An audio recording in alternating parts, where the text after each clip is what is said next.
예, 지금 국민들이 많이 느끼겠죠. 우리가 너무 갈라져 있다. 네. 이거에 대해서 감각적으로 느끼는 것인데요. 이게 국제적으로 공인이 됐다는 게 굉장히 중요해요.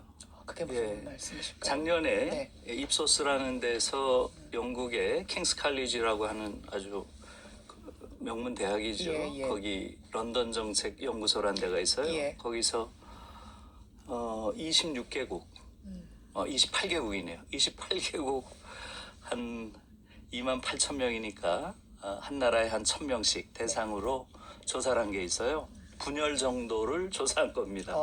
예, 이것을 문화전쟁이라고 불러가지고 항목별로 쭉 조사를 했는데요. 한국이 어떻겠습니까? 어떻게 나왔어요? 이거 모르세요? 어떻게 나왔어요? 정확한 순위가. 28개국 중에서 네. 압도적인 1등을 했어요. 그냥 1등도 아니고 압도적인 1등이었어요. 예, 12개 항목에 걸쳐서 아. 사회 집단 간의 갈등이 또 분열이 어느 정도인가 이걸 물은 거예요. 네네. 그 중에서 7개 항목에서 1등을 했습니다. 야, 그냥 저는 근데 이 말씀 듣는데 깜짝 놀라는 게 아니라 네. 그래 그럴만해. 고개가 끄덕끄덕거려지는. 예, 빈부 갈등이 1등이고요. 예. 그 다음에 이념 갈등이 1등이고요. 정당 간의 갈등에서 또 1등을 했고요. 세대 갈등이 1위고요. 그 다음에 남녀 갈등이 1위고요. 종교 갈등이 또 1위고요. 종교 갈등. 예, 마지막이 학력 간의 갈등이 1위였습니다. 그래서 이것은 이렇게 압도적으로 1위를 한 나라가 없어요. 그러니까 한국의 분열상은 국제적으로 공인된 거다. 우리가 감각적으로 체감하는 걸 넘어서 네. 심각한 그러한 상황이라는 거죠. 그런데 아이러니가 있어요. 뭔가요? 이렇게 한국 사회가 갈갈이 분열돼 있는 그 근본 원인은 네. 사실은 정당 간에 차이가 없다는 데 있어요. 잠시만요. 정당 간에 지금 막 극단으로 몰아치면서 내 진영, 네 진영 하면서 싸우는 게 네. 이런 분열의 원인 아니에요? 그렇게 싸우고 있죠. 왜 네. 싸우겠어요? 왜 권력을 쟁취하려고 싸우는 거겠죠? 예, 근데 왜 이렇게 격렬하게 싸우죠? 차이가 없으니까 싸우는 거예요. 그걸 국민들이 좀 이제 인식을 하셔야 돼요. 그거 조금만 쉽게 풀어주세요. 예, 지금 두 개의 정당이 엄청난 싸움을 하잖아요. 예. 그 싸움을 한 과정을 잘 보세요. 두 정당 사이에 정책 차이가 있나요? 이번 대선 때 보면 서로 닮아 있었어요. 예. 없습니다. 이들이 정책 차이가 없기 때문에 더 격렬하게 싸우는 연극을 할 수밖에 없죠. 아, 정책으로는 차이가 없으니까 다른 걸로 그렇죠. 네거티브 하면서 당연하죠. 지금 잘 생각해 보세요. 지금 예. 한국 사회처럼 예. 조금 전에도 말씀드렸지만 빈부의 갈등이 가장 심하다. 이건 왜 그렇겠어요? 한국 사회는 적당히 불평등한 사회가 아니에요. 지금 전 세계에서 가장 불평등한 사회입니다. 가장 불평등. 가장 불평등. 그것도 1등입니까? 그것도 1등이죠. 그거 최근에 나왔잖아요. 3달 전에. 토마 피케티라고 하는 아주 저명한 네. 경제학자가 있죠. 네. 경제 불평등을 주로 다루는 그 경제학자인데 여기서 프랑스 파리 경제대학의 세계 불평등 연구소라는 게 가장 권위 있는 불평등 연구 기관이죠. 네. 여기서 한국의 불평등이 세계 최고 수준이라는 게 3달 전에 월드 이니퀄리티 리포트 2022 가장 최근 자료죠.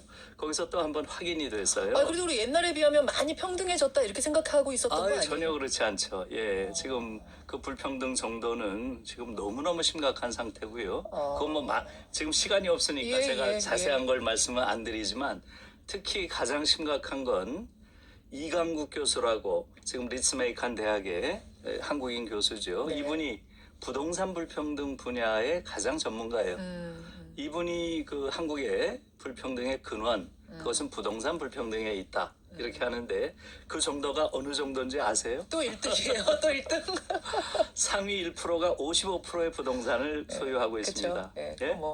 상위 10%가 96.4%를 가지고 있어요. 예, 96.4%. 예. 나머지 90%의 국민이 3.6% 가지고 있는 나라입니다. 이 정도의 불평등은 사실 유례가 없는 것이고요. 그래서 정태인 씨라고 아시죠? 알죠. 예, 예. 노무현 정부 때 네. 경제행정관을 했던 경제학자죠. 이분은 그래서 그런 말까지 하는 거죠. 한국은 전 세계에서 가장 불평등한 나라 아니다. 자본주의 역사 250년 동안 이렇게 불평등한 공동체는 없었다. 이 정도까지 이야기하는 지경이에요.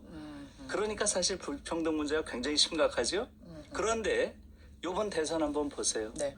선거라고 하는 것은 그 사회가 가지고 있는 핵심적인 모순을 합리적으로 풀어내는 가장 중요한 정치 행위입니다. 물론이죠. 그런데 이번 대선 한번 보세요.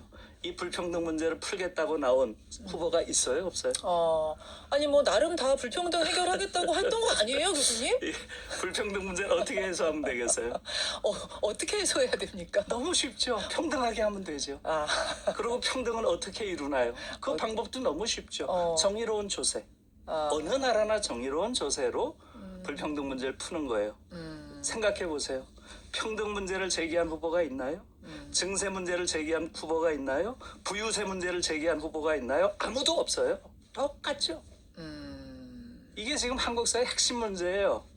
지금 한국 사회 이런 불평등 구조, 모순 구조는 계속 유지되는데 거기에 대해서 정치권은 다른 싸움을 하면서 이 문제 건드리지 않습니다. 왜? 하나의 패니까요. 한 패니까. 한 패니까 그렇죠. 그렇다. 그래서 사실은 그 당이 그 당이다. 지금 이것은 좀 설명이 필요해요. 우리가 정치를 변화시키기 위해서는 이 정치 현상을 포착해야 되죠. 네. 그런데 뭘로 포착하죠? 언어로 포착할 수밖에 없죠. 언어로. 네. 그런데 우리가 정치 세계를 포착하는 언어 자체가 완전히 기만의 언어로 돼 있습니다. 지금 우리는 한국 정치를 어떻게 얘기를 하나요? 지금 민주당 정도를 진보라고 부르고 예. 국민의힘을 보수라고 불러요. 진보당 보수당 그렇죠. 어처구니 없는 거죠. 어처구니 없습니까? 어처구니 어떻게 없는 거죠. 교수님은 네. 보세요? 지금 민주당 정도는 세계적인 수준에서 보면 보수 중에서도 한참 보수고요. 민주당이. 당연하죠. 그 다음에 지금 국민의힘은 그거보다 훨씬 더 오른쪽에 있는 대체로 수구라고 부를 수 있는 그러한 집단이죠. 그럼 비슷한 집단, 비슷한 정당 두 개가 꽉 잡고 있기 때문에 당연하죠. 너무 비슷하다 보니까 지금 오히려 이런 분열이 생긴다. 자, 이야기를 조금만 더 예, 세부적으로 예. 가보겠습니다. 여러 가지 갈등들 중에서도 최근에 가장 두드러진 게 20대 남녀 갈등, 예, 예. 어려운 말로 이제 젠더 갈등 이렇게 부르는데 사실 몇 개월 새에 벌어진 건 아니고요. 이미 몇 해 전부터 뭐 한남이니 김친년이 하면서 서로 혐오하고 뭐 이런 분위기들이 있었어요. 이 어떡하다가 이렇게까지 됐는가? 이것도 좀 궁금한데 그것 다 이것도 맞닿아 있는 큰 틀에서 겁니까? 봐야 돼요. 큰 틀에서 지금 정치 구도 자체가 사실은 수구와 보수가 서로 과두지배하는 이러한 현실. 이게 지금 한국 정치의 핵심이고요. 그리고 이러한 정치 구도가 생긴 이면에는 기본적으로 한국 자본주의라고 하는 것이 한국 자본과 노동의 관계가 핵심인 건데요. 한국처럼 이렇게 약탈적인 자본을 가진 나라가 거의 없습니다. 그래서 한국 자본주의를 저는 약탈적 야수자본주의라고 부르는 그 거예요. 말씀은 아까 예. 부동산 예도 두셨고 그렇죠. 또 기업에 있어서도 소수의 대기업이 굉장히 많은 것들을 다 가지고 있는 뭐 그런 부분 말씀하시는 그건 거예요. 많이 아니죠. 사실은 지금 한국은 자본이 아주 절대적으로 또 전면적으로 지배하고 있는 사회. 정치도 완전히 지배하고 있고요. 저는 사법 권력도 다 지배하고 있다고 보고요. 언론 다 지배하고 있고요. 그다음에 대학까지, 학계까지도 다 지배하죠. 지금 제가 있는 중앙대학교는 몸소 들어와서 두산이란 재벌이 들어와가지고 몸소 지배하고 있는 그러한 지경이고요. 네. 그래서 이게 지금 뭐 한국 사회는 완전히 자본 독재 사회에 이미 전 들어섰다고 그렇게 보는데요. 생각해 보세요. 네. 어떻게 지배합니까? 지배의 방식은 끊임없이 근본 모순을 다른 방식으로 전가하는 방식으로 지배를 해요. 근본 모순? 근본 모순은 노동과 자본의 모순이죠. 이게 한국 자본주의 아주 근본적인 모순이고요. 이것을 다른 쪽으로 전가합니다. 어떻게요? 마치 남성과 여성의 갈등인 것처럼 예를 많은 몫을 남성이 혹은 여성이 취하는 것처럼 혹은 세대 간의 갈등인 것처럼 많은 몫을 50대 60대 기성세대가 취하는 것처럼 마치 지역 간의 갈등인 것처럼 지역 사이의 갈등이 있는 것처럼 혹은 노동 내에서도 정규직과 비정규직을 갈라놓고 여기끼리 싸우게 합니다. 그러니까 근본 모순은 자본과 노동 사이에 있는데 이것을 다 다른 방식으로 전가하는 방식으로 한국 자본주의가 이러한 약탈성을 유지할 수 있었어요. 을들끼리 싸우게 한다는 거죠? 그런 방식으로 지금 만들어 놓은 것이고요. 아니 근데 교수님 질문 있어요. 예. 아니 그러니까 예를 들어서 취직 자리가 예전처럼 넉넉하면 예. 90년대 풍요로울 때처럼 넉넉하면 실제로 이 싸움이 덜할 텐데 갈등이 덜할 텐데 실제로 일자리가 쪼그라든 거 맞잖아요. 저는 그렇게 보지 않고요. 그 부분도 당연히 국가가 개입해서 충분히 할 수 있는 여지가 많은 것이죠. 한국은 지금 주요 국가 중에서 네. 가장 국가가 아무 일도 안 하는 가장 작은 정부예요. 그거 아세요? 아, 그렇습니까? 프랑스의 절반도 안 돼요. 국가가 하는 일이. 예, 프랑스 예. 국가 예산이 대체로 50% 전후입니다. 50%. 그러니까 전체 GDP에서 국가 재정이 50% 전후란 얘기예요. 네. 한국은 25%도 안 돼요. 그래요. 자, 이야기를 네. 그러면 좀 해법을 향해서 우리가 가봐야 될 텐데 어딘가에서 교수님이 그러셨더라고요. 더 근본 원인으로 들어가자면 우리의 분단 상황부터 그렇죠. 이 뿌리를 찾을 수 있다 이런 예, 말씀을 예. 하셨고 그것을 또 치유할 수 있는 방법으로 교육을 제시하셨더라고요. 예. 그 어떻게 연결이 되는 걸까요? 그러니까 지금 한국 사회에서는 조금 전에 말씀드린 대로 긴 얘기죠. 이게 구조적인 이야기를 그쵸. 하기 때문에 예. 굉장히 긴 얘기라서 짧게 요약하기는 어려운데 조금 전에 말씀하신 대로 남녀 사이에 그런 소위 젠더 갈등이라고 부르는 것이 왜 생기는지 이런 부분부터가 조금 전에 저는 전가 자본이 말하자면 원인을 전구하는 방식으로 이루어졌다 하는데 거기에는 사실은 우리의 경제적인 구조뿐만이 아니라 네. 사회 문화적인 어떤 구조 혹은 잘못된 잔재의 누적, 집적 이런 것과 밀접한 관계가 있어요. 다시 말하면 우리 학교에서 과연 한국의 교실에서 12년 동안 네. 교육을 받으면 네. 성숙한 민주주의자가 될까요? 아니면 위험한 파시스트가 될까요? 아, 위험한 굉- 파시스트 굉장히 쪽이 다른가요? 굉장히 중요한 물음이에요. 생각을 해보세요. 아, 사실은 배우는 거는 민주주의를 배우지 우리가 파시스트대라고 배우진 않죠. 그렇죠. 예. 네, 그런데 파시즘이 뭐죠? 전체주의 뭐 이런 거 아닙니까? 하나가 되라. 그러니까 파시즘의 가장 핵심적인 네. 그러한 특성을 몇 가지만 말씀드리면 이런 거죠. 전형적인 파시스트가 히틀러 아니겠어요? 그렇죠. 히틀러의 세계관은 어떤 거였나요? 이 세계는 거대한 경쟁이 벌어지는 정글이고 그 정글에는 다윈의 법칙이 적용된다. 그래서 적자 생존, 약육강식, 자연도태가 당연한 것이다. 네. 강자가 약자를 지배하는 게 자연의 순리다. 우월한 자가 열등한 자를 지배하는 건 너무나 당연하다. 그게 히틀러. 이런 류의 논리예요. 그렇죠. 예. 자, 지금 한국 교실의 논리를 한번 보세요. 아, 이거 똑같네요. 100% 똑같죠. 100% 똑같네요. 이런 논리 속에서 자라는 아이들은 성숙한 민주주의자가 될 수가 없어요. 이것을 정확하게 알아야 돼요. 지금 한국 민주주의가 형식적인 민주주의, 제도적 민주주의를 이뤘음에도 불구하고 예. 내용적 민주주의, 즉 태도로서의 민주주의가 없는 것. 민주주의자가 없어요. 간단히 말하면. 민주주의를 알긴 아는데 예. 민주주의자는 없어요. 그렇죠. 그래서 제가 계속 한국 민주주의는 민주주의자 없는 민주주의다.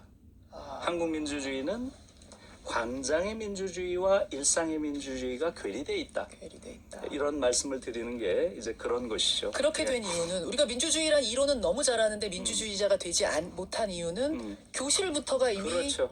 예. 민주주의가 붕괴된 그러니까 교실은 무한 경쟁.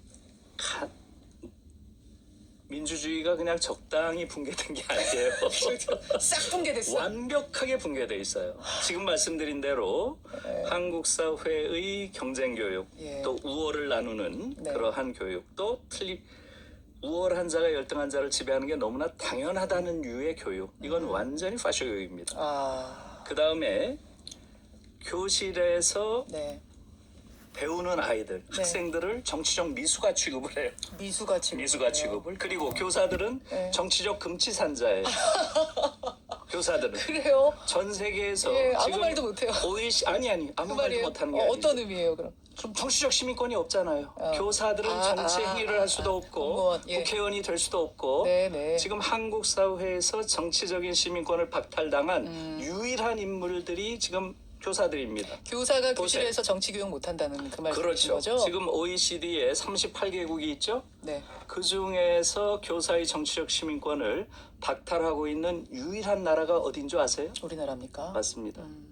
정말 부끄러운 일이에요. 그래서 말하자면 교실에서 파쇼 이데올로기를 가지고 정치적 미숙아를 정치적 금치산자가 가르치는 이러한 공간이 한국 교실이고요. 이런 공간에서 민주주의자가 자란다면 기적이죠. 이걸 분명히 인식해야 돼요. 예. 굉장히 섬뜩한 얘기네요. 섬뜩한 얘기예요. 민주주의에 대해서 그러니까 제대로 배우지 못하고 무한 경쟁, 마치 다윈의 진화로처럼 그렇죠. 너희들 중에 살아남을 수 있는 자들만 알아서 살아나봐. 그게 파시즘 이데올로기 핵심입니다. 그게 뭔지 몰랐는데 그게 파시즘이라는 것. 히틀러식 그렇죠. 파시즘이다. 그럼요. 예. 그렇게 교육받아서 세상에 나오면 우린 또 파시스트 비슷하게 돼가고. 그렇죠. 그래서 지금 남녀 갈등 안에는 그러한 파시즘적으로 교육받은 그러한 내면이 한국 사회를 왜곡시키는 그러한 사회심리적 구조가 바탕에 있다는 걸 인식하는 게 중요합니다. 그게 그럼 지역 갈등도 마찬가지고 세대 갈등, 뭐 진영 논리 다 비슷한 거예요. 내가 옳고 내가 살려면 네가 죽어야 되고, 그렇죠. 내가 선이면 넌 악이고, 예. 중간은 없고, 다양성 인정 안 하고. 그렇죠. 예. 그래서 교실에서부터 민주주의자, 특히 성숙한 민주주의자를 길러내는 것이 가장 중요한 것이고요. 네. 지금 이번 대선에서도 우리가 봤죠. 예, 과연 한국 교육을 받은 사람들, 특히 이러한 교육을 아주 잘 받은 사람들, 소위 엘리트라고 하는 자일수록 네. 훨씬 더 미성숙한 인간이 된다는 걸 우리가 많이 봤죠. 와. 그렇기 때문에 한국 사회가 사실은 미성숙한 엘리트들이 만들어내는 그러한 미성숙한 사회로 지금 오고 있다. 네, 이렇게 여러분, 말씀드릴 수 있습니다. 지금 굉장히 큰 이야기를 짧은 시간 동안 해주셨는데 저는 그러니까 이 모든 것의 근원이 교육에 있고 우리가 태어나면서 요새 저기 유치원 뭐 5살부터 유치원 교육 예. 배우잖아요. 어린이집부터 가고 수십 년 동안 배우는 그 교실이 이미 민주화가 붕괴된 무한 경쟁 속에 들어가 있는 데서부터 우리 사회의 근본 문제를 찾는다는 이 발상이 예. 이제 공감이 갑니다.